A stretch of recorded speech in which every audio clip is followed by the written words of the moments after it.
గురుగారు నమస్కారం. వాగర్థావివ సంపృక్తౌ వాగర్థ ప్రతిపత్తయే జగతః పితరౌ వందే పార్వతీ పరమేశ్వరౌ ఆదిత్యాయ చ సోమాయ మంగళాయ బుధాయ చ గురుశుక్రశనిభ్యశ్చ రాహవే కేతవే నమః. శృంగేరి జగద్గురు పీఠాధిపతులకి, కంచి పీఠాధిపతులకి నమస్కారములు తెలియజేసుకుంటూ కార్యక్రమాన్ని ప్రారంభిద్దాం. గురుగారు, ఈ సంవత్సరం వచ్చేటువంటి పండుగలన్నీ కూడా, తిథులన్నీ కూడా తగులు మిగులుగా వస్తున్నాయి. ఈ నేపథ్యంలో అందరికీ కూడా ఏ పండుగ ఎప్పుడు చేసుకోవాలనే కన్ఫ్యూజన్ ఏర్పడిపోతుంది. అలాగే అక్షయ తృతీయ కూడా ఏప్రిల్ 19 చేసుకోవాలా, 20వ తారీఖు చేసుకోవాలా అనే సందిగ్ధం నెలకొని ఉంది. ఏమంటారు? అక్షయ తృతీయ ఈ సంవత్సరం చాలామందికి కన్ఫ్యూజన్ స్టేటస్లోనే ఉందని చెప్పవచ్చు. ఎందుకనంటే 19వ తారీఖు ఉదయం 10:38 వరకు విధియ వచ్చి ఆ తదనంతరం తదియ ప్రారంభమవుతుంది.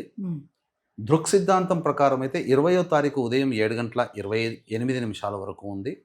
అలాగే పాత గణిత పంచాంగం ప్రకారం అయితే 20వ తారీఖు ఉదయం 11:30 వరకు ఉన్నది.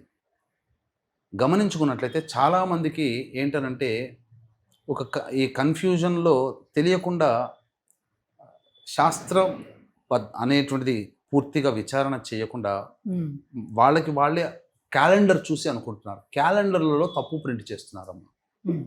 ఎందుకనంటే ఉదాహరణకి పితృ కార్యక్రమాలు చేసేటువంటి తిథి, ప్రతిరోజు ఒక తిథి ఉంటుంది. ప్రతిరోజు పితృతిథి అని అంటారు. అంటే ఉదాహరణకి ఇప్పుడు చైత్రమాసం పౌర్ణమి రోజున ఎవరైనా చనిపోయారు అనుకోండి, పితృతిథి పౌర్ణమి అని అంటే ఒక తిథి చెప్తారు, పితృతిథి పౌర్ణమి ఈ రోజు అని చెప్పి. అలాగే తదియ తిథి పితృతిథి అని చెప్పి 19వ తారీఖు ఉంది. పితృతిథి 19వ తారీఖు, దాన్ని వీళ్ళు ఏం చేశారు, తదియ తిథిని అక్షయ తృతీయ కూడా అదే రోజు అనుకొని చాలామంది భ్రమించేసేసి ఈ అక్షయ తృతీయ 19నే చేసుకుంటున్నారు. కానీ వాస్తవానికి అక్షయ తృతీయ అనేటువంటి పండుగ 20వ తారీఖు చేసుకోవాలి. ధర్మసింధు ప్రకారము చూసుకున్న అనేక మంది జ్యోతిష పండితుల అభిప్రాయ ప్రకారము 20వ తారీఖు రోజునే ఈ యొక్క అక్షయ తృతీయ చేసుకోవాలి. ఈ అక్షయ తృతీయ రోజున అంటే ప్రధానంగా మానవుడు చేయాల్సినటువంటిది దానాది కార్యక్రమాలు, పుణ్య కార్యక్రమాలు. ఎందుకు? క్షయము కానటువంటిది అక్షయము. కాబట్టి ఏ చిన్న పుణ్యము చేసినా, పుణ్యము అనంటే దానము చేసినా, పూజ చేసినా, అర్చన చేసినా, హోమము లేదా యజ్ఞము చేసినా దీని ప్రభావము 1,000,000 రెట్ల ఫలితం అని చెప్పి మనకు యుగ యుగాల నుంచి ఆచరణ పద్ధతిలో ఉంది. పైగా కృతయుగము ఈ రోజునే ప్రారంభమైంది అనేటువంటిది మనకు ప్రధానంగా వినిపిస్తున్నటువంటి పురాణాంతర్గతంగా. ఈ రోజునే పరశురాముల వారు జన్మించడం జరిగింది, వైశాఖ శుద్ధ తృతీయ రోజున. కాబట్టి పరశురాముల వారిని స్మరించుకుంటూ తర్పణాన్ని కూడా విధిగా యముడికి, భీష్ముడికి ఎలాగైతే చేయాల్సిన బాధ్యత ఉందో మరొక వ్యక్తికి మనం చేయాల్సింది పరశురాముల వారికి బాధ్యత మనందరిది. కాబట్టి మధ్యాహ్నం 12 గంటలకి ఆయన జన్మించాడు. కాబట్టి 12:30 మధ్యలో ఆ సమయంలో పరశురాముల వారికి తర్పణాది కార్యక్రమాలు సంతానం అనగా తండ్రి ఉన్నవాళ్ళు, తండ్రి లేని వాళ్ళు అందరూ చేయాల్సినటువంటి బాధ్యత, ఇందులో సందేహం లేదు. అయితే ఈ అక్షయ తృతీయ రోజున మనం చెప్పుకున్న పుణ్యాది కార్యక్రమాలు చేయాలని చెప్పి, ముఖ్యంగా దానాది కార్యక్రమాలు చేయాలి. ఈ రోజు నుంచి ఎండతాపం పెరుగుతుంది కాబట్టి అవకాశం ఉన్నటువంటి వాళ్ళకి, బ్రాహ్మణులే అని కాకుండా ఎవరికైనా కానీ జలదానం చెయ్యాలి. 5 రూపాయలు పెడితే వాటర్ బాటిల్స్ వస్తాయి. ఒక 100 బాటిల్స్ అంటే 500 రూపాయలు. శక్తి ఉన్నవాడు మనసుంటే ఖచ్చితంగా అందరికి ఒక 100 మందికి దానం చేస్తే, ఇప్పుడు మీకు చెప్తానంటేనమ్మా, మనము ఎంతసేపటికి కూడా మన జీవితంలో మన కుటుంబం కోసం ఆరాటపడుతూ జీవనం చేస్తున్నాం. కానీ ధర్మం ఏం చెబుతుందంటే, మనతో పాటు ఈ భూమి మీద ఉన్నటువంటి చరాచర సృష్టి అంతా కూడా ప్రాణికోటితో సమానమే. కాబట్టి అందరికీ ప్రాణం అనేటువంటిది అనేక జీవరాశుల్లో ఉంది. కాబట్టి ఆ జీవరాశికి ముఖ్యంగా 2 రకాల ఆర్తులు ఉంటాయి, అన్నార్తి, దాహార్తి. ఈ 2 తీరితే మిగతా ఏవైనా కానీ పనులు చేసుకోవచ్చు. దాహం వేసినప్పుడు నీరు తాగడం, అలాగే ఆకలి వేసినప్పుడు అన్నం తినడం. ఇవి 2 కూడా ప్రతి ప్రాణి చేస్తుంది. ఈ రెండింటినీ మనం ఎవరికైతే మనం దానం చేస్తామో తప్పకుండా వాళ్ళు దానం చేసిన వ్యక్తులలో పుణ్యరాశి పెరుగుతుంది. అటువంటి పుణ్యరాశిని పెంపొందించుకునే అతి కొద్ది అలభ్య పుణ్యతిథులలో మొట్టమొదటిది ఈ అక్షయ తృతీయ. కాబట్టి వీలైనంతగా శక్తి కొలది 100 రూపాయలు పెడితే 20 బాటిల్స్ వస్తాయి. 20 మందికి దారిన పోయే బాటసారులకి దానం చేయండి. ఉమ్. ఈ విధంగా అలాగే అక్షయ తృతీయ రోజు ఖచ్చితంగా అందరూ బంగారం కొనుక్కోవాలనే నెపంతో అప్పు చేసైనా బంగారం కొనుక్కునే వాళ్ళు ఉంటారు. నిజంగానే అక్షయ తృతీయ రోజు బంగారం కొనాలా, కొని మన దగ్గర పెట్టుకోవడమా, లేకపోతే బంగారం దానం అనేది చేయాలా? చాలా మంది చేసేటువంటిది ఏంటంటే అక్షయ తృతీయ రోజున దానమే అన్నారు, బంగారం కొని దానం చేయండి. ఇప్పుడు బంగారం అనేది కొండెక్కి కూర్చుంది. కొండెక్కి కూర్చుంది, దాన్ని మనం పట్టుకోలేము. ఒక అరగ్రాము అని అంటే దగ్గర దగ్గర 10,000 ఖర్చు అయిపోతుంది. ఉమ్. కాబట్టి 10,000 పెట్టి అరగ్రాము కొనుక్కొని దానం చేయడం కంటే దాన్ని దగ్గర పెట్టుకోవడానికే ఇష్టపడతారు.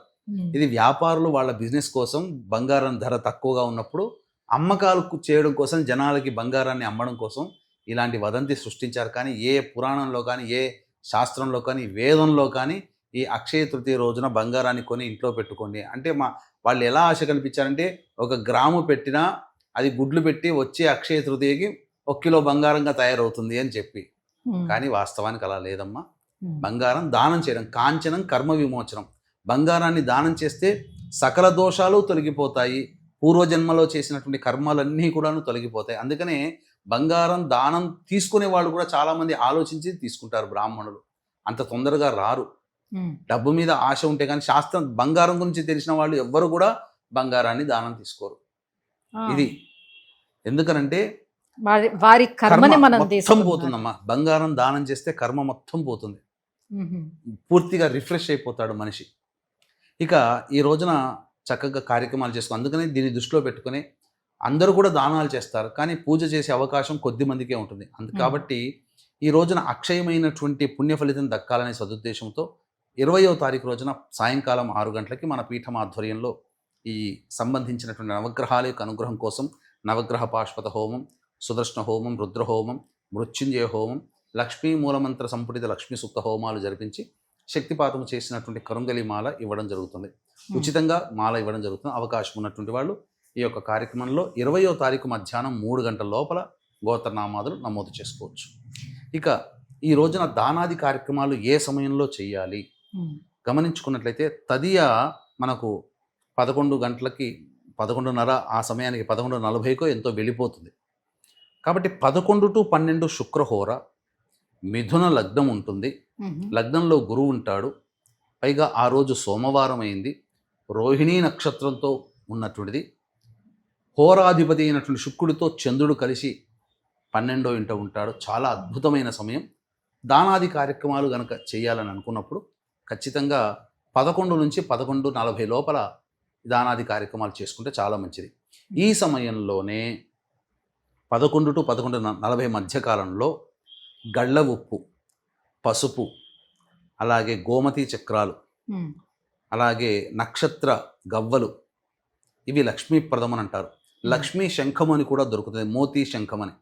ఇటువంటివన్నీ కూడాను మనం కొనుక్కొని ఇంట్లో కనుక తెచ్చిపెట్టుకుంటే ఖచ్చితంగా ఈ అక్షయ తృతీయ రోజున 11 గంటల నుంచి 11:40 మధ్య కాలంలో శుక్రహోర ఉంటుంది. ఈ సమయంలో దానాది కార్యక్రమాలు చేయడం, అలాగే ఈ సమయంలో వీలైనన్ని వస్తువులు, ఇంతకుముందు చెప్పినటువంటి వీలైనన్ని వస్తువులు మన ఇంటికి తెచ్చుకుంటే లక్ష్మీప్రదము అవుతుంది. ఈ రోజున లక్ష్మి మనకు 1,00,00,000 రెట్ల స్థితిగా మన ఇంట్లో ఉంటుంది.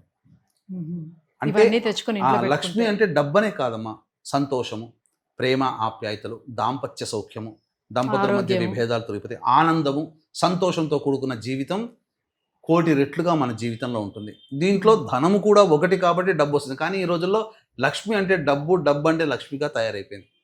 లక్ష్మి అంటే కళ. ఆ అమ్మాయిలో కళలో లక్ష్మి కళ ఉట్టిపడుతుంది అంటే డబ్బు కనబడుతుంది అమ్మాయిలో. అంటే ఆనందం, చక్కటి కళ, ఆ ఇంట్లో ఆ విధంగా సంతోషంతో కూడుకున్న జీవన విధానం ఉంటుంది. ఇది ఈ రకంగా చెప్పవచ్చు.